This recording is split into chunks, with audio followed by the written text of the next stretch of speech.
අපි හැමෝගෙම ජීවිතවලට ප්‍රශ්න එනවා. ඉතින් ඔයා ආදරය කරන ඔයාගේ ආදරවන්තියගේ ආදරවන්තයාගේ ජීවිතවලටත් ප්‍රශ්න එනවා. හැබැයි ඔයාට පුළුවන් ඒ ප්‍රශ්නවලට ඇහුම්කම් දෙන්න, ඒ ප්‍රශ්න විසඳන්න උදව් කරන්න. ඉතින් එතකොට එයාට ඔයාව නැතිව බැරි වෙනවා. ඒක තමයි පළවෙනි පොයින්ට් එක. අපි දැන් කතා කරමු දෙවෙනි පොයින්ට් එක. ගොඩක් දෙනෙක් කැමති නැහැ අපිව නීති දාලා හිර කරගෙන ඉන්නවට. ඉතින් ඔයාට කරන්න තියෙන්නේ එයාට පුළුවන් තරම් නිදහස දෙන්න.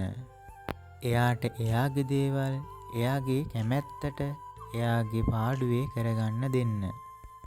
දැන් කියන්න යන්නේ තුන්වෙනි පොයින්ට් එක. අපි හැමෝම කැමති අපි ගැන කවුරු හරි කෙනෙක් හැමතිස්සෙම හොයලා බලනවාට. ඉතින් ඔයාගේ ආදරවන්තියගේ ඔයාගේ ආදරවන්තයාගේ ඉතින් එයත් කැමති ඔයා එයා ගැන හැමතිස්සෙම හොයලා බලනවාට. ඔයාට කරන්න තියෙන්නේ උදේට නැගිට්ටාම good morning කියලා මැසේජ් එකක් දාන්න. එයත් එක්ක හොඳට කතා බහ කරලා එයා ගැන හොයන්න. මතක ඇතුව රැයට නිදාගන්න යනකොට good night කියලා මැසේජ් එකකුත් දාන්න.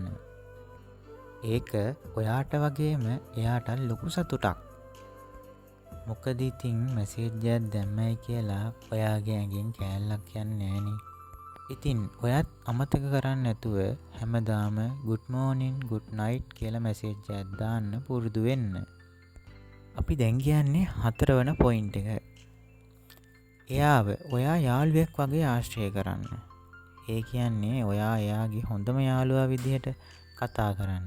එයාගේ ඔයාගේ ප්‍රශ්න දෙන්න එක්ක ෂෙයා කරගන්න. එතකොට ඔයාලා දෙන්නගේ ආදරේ ටිකෙන් ටික වැඩි වෙනවා. අපි දැන් කියන්නේ පස්වෙනි පොයින්ට් එක. ඔය දෙන්නගේ තියෙන ආදරේ තවත් වැඩි කරගන්න, ආදරය ශක්තිමත් කරගන්න මේ දේ පාවිච්චි කරලා බලන්න. මොකද කාලය කියන්නේ ආපහු ගන්න පුළුවන් දෙයක් නෙමෙයි. ඔයාලා දෙන්නට හම්බෙන හැම තප්පරේම ආදරෙන් වගේම සතුටෙන් ගත කරන්න පුරුදු වෙන්න. ඒක එයාට වගේම ඔයාටත් ලොකු සතුටක් වෙනවා. දැන් කියන්නේ 6 වෙනි පොයින්ට් එක. අපි සාමාන්‍යයෙන් ගර්ල්ෆ්‍රෙන්ඩ් ගැන, ඒ වගේම බොයිෆ්‍රෙන්ඩ් ගැන හොයලා බලනවා. හැබැයි එහෙම කරලා මදි. ඔයා එයාගේ අම්මා තාත්තා පවුල ගැන හොයලා බලන්න උනන්දු වෙන්න ඕනි. කවදාවත් ඔයා ආදරය කරන කෙනා කියන්නේ අනේ අපේ අම්මා ගැන තාත්තා ගැන පොඩ්ඩක් ඔයාට හොයන්න පුළුවන්ද කියලා කියන්නේ නැහැ. හැබැයි ඔයා ඒක හොඳට හිතලා මතලා තනියම කරන්න ඕන දෙයක්. මොකද එහෙම කරද්දී එයා හිතනවා ඔයා එයාට කොච්චර ආදරෙයිද කියලා. එයාට ඔයා ගැන තියෙන ආදරය තවත් වැඩි වෙනවා. ඉතින් මම මේ කියපු දේ ඔයාලත් කරලා බලන්න.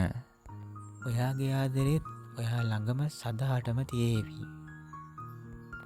එහෙනම් මම අදට ගිහින් එන්නම්. ඔයාගේ ආදරෙත් ඔයාට ඉක්මනින් හම්බෙන්න කියලා මම සුබ පතනවා.